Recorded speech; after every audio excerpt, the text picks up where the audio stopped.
2:14 total time. First shot was a .77.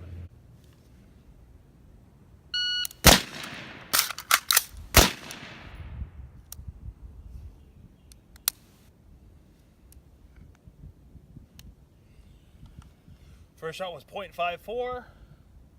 Total time was 2:44 for a reload of 1.9.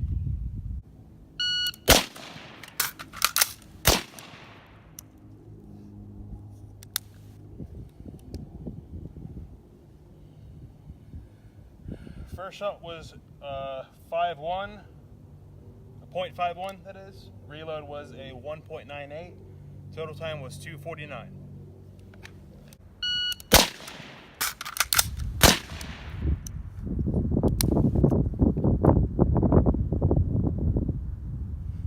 Alright, first shot was a 152. Reload was a 189. Total time was 2:41.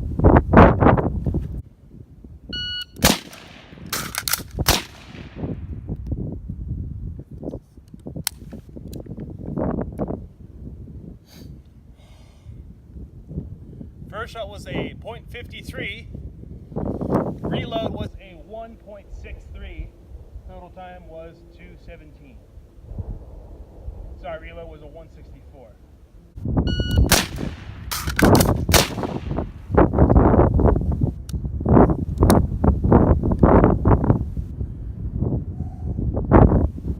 First shot was a .45. Reload was a 163. Total time 2:08.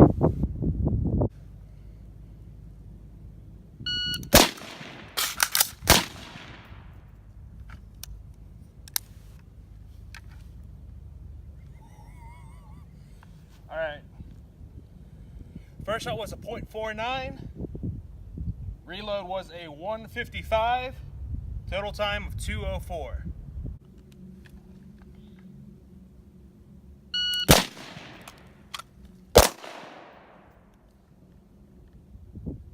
First shot was a .38.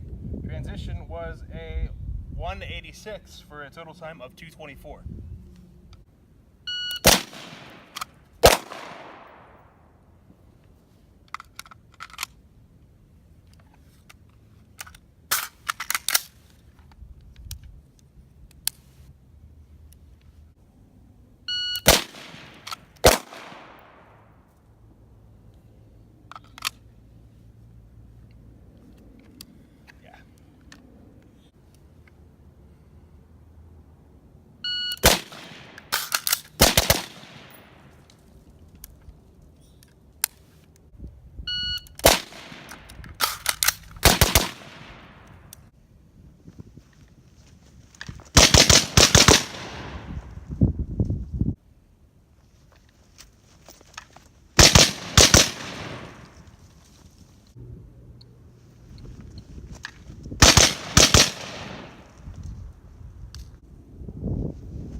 Hey guys, want to do a quick video talking about my new SBR.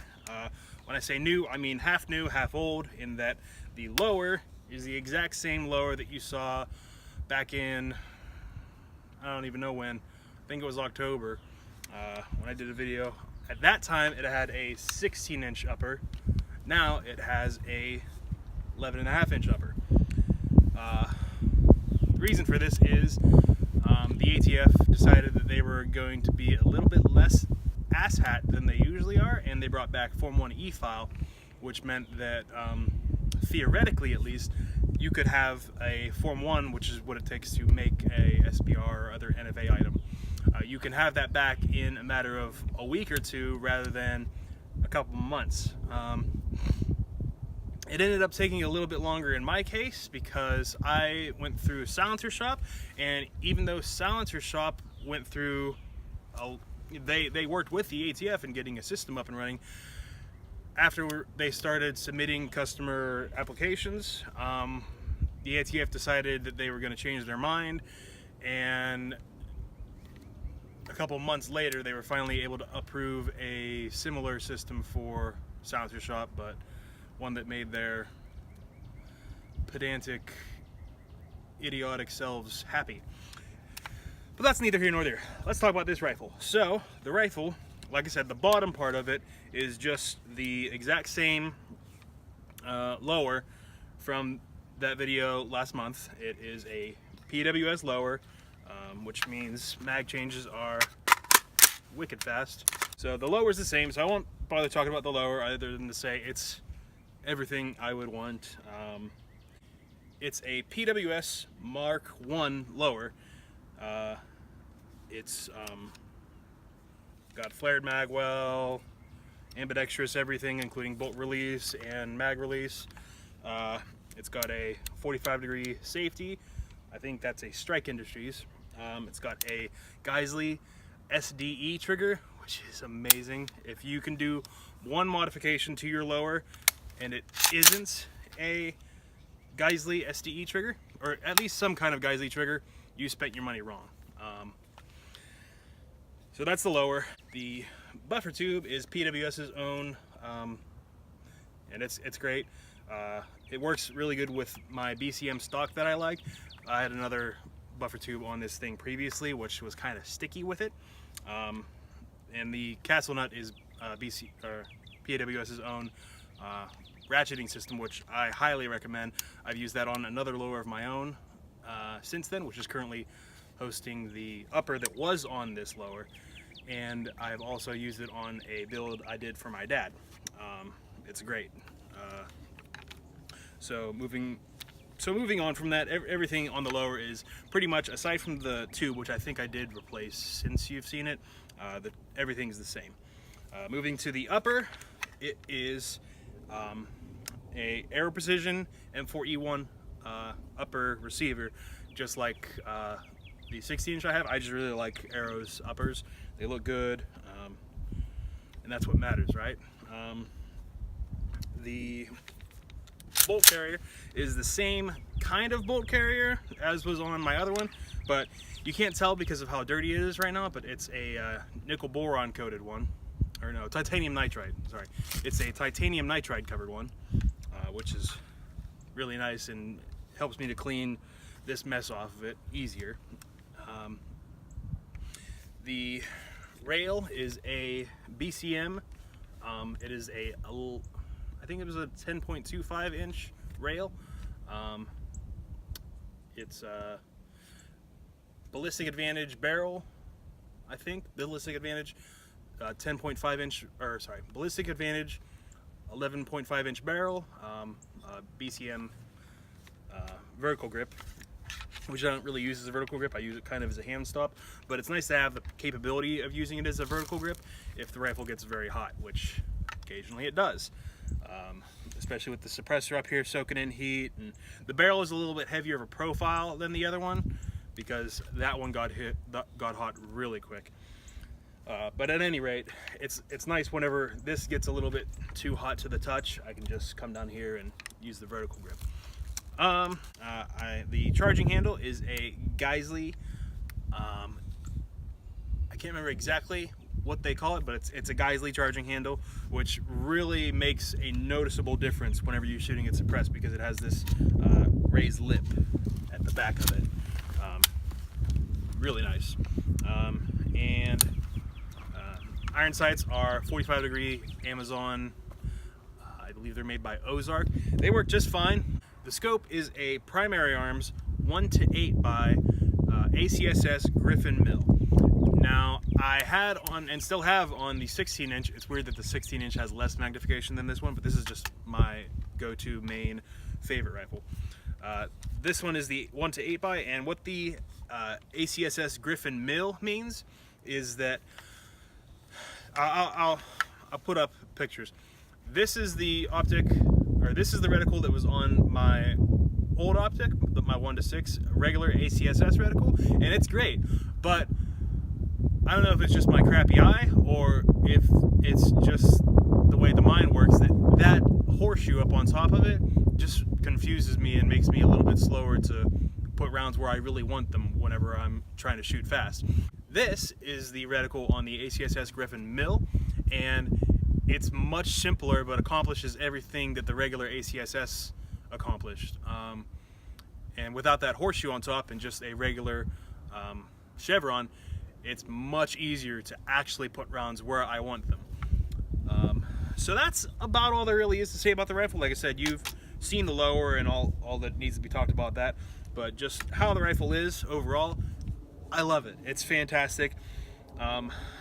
It's obviously it's a little more gassy when shooting suppressed than the 16-inch was, but actually no, it's not. So before I got this charging handle, it was a little bit more gassy, but with this charging handle, it's no more gassy than the 16-inch upper was, and it's perfectly manageable even if you're doing, so like obviously if I put a binary trigger in this thing and did mag dump, my hours would start watering. But if you're just shooting like you would shoot, you're not going to overgas yourself.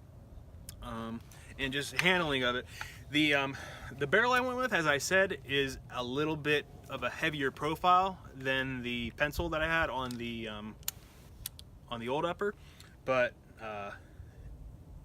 so basically it ends up weighing about the same actually as the old upper did, but it's just much more, the weight of the suppressor, least of all, is closer, which means that weapon handling is that much faster, and especially whenever I'm moving through the little doorway we have set up there, it feels much more capable.